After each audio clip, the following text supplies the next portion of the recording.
Wow, 25 years. Who would have thought? And along the way, there have been more near-death experiences than life-altering experiences, Deep. So let's start by talking to you about what the last 25 years have been like. Yeah, it's kind of surreal. And even when I saw Young Turks 25 years, I told you the same thing. I said, my God, we've come a long way. It doesn't feel like 25. I think life in the internet industry is life in the fast lane. The first 5 years were all about, I think, just survival. Yeah. Typically, I think somehow it's waves of five years for us. 3 of those 5 years were really dark. But when I look back, the best years.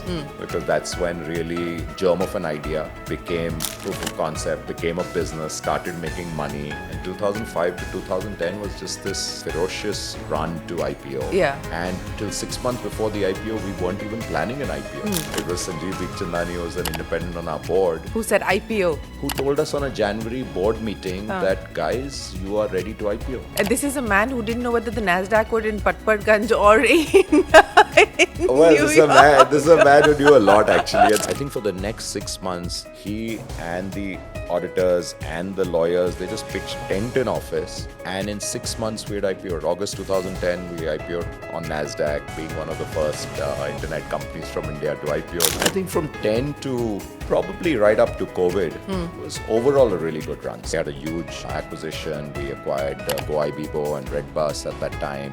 Learned a lot about how to assimilate large acquisition. And then COVID, it was a complete reset because our business went down. We reported a quarter, we were 96% down on revenue. Obviously, COVID had to lift, but the way travel has come back, we all know. Yes. Now, you can't get a room, you can't get a seat, everything is double the price. But people have, I think, in their minds have said, yeah, like, listen, if I have a bucket list, I'm going to tick it off now. I think we as a company came back stronger because we went about restructuring cost in a very serious way. And as crazy as it sounds, I think our last year has definitely, by all measures, been our best year ever. We probably, I think that's what a couple of VCs had reported, we probably make a bit more profits than any other internet company in India.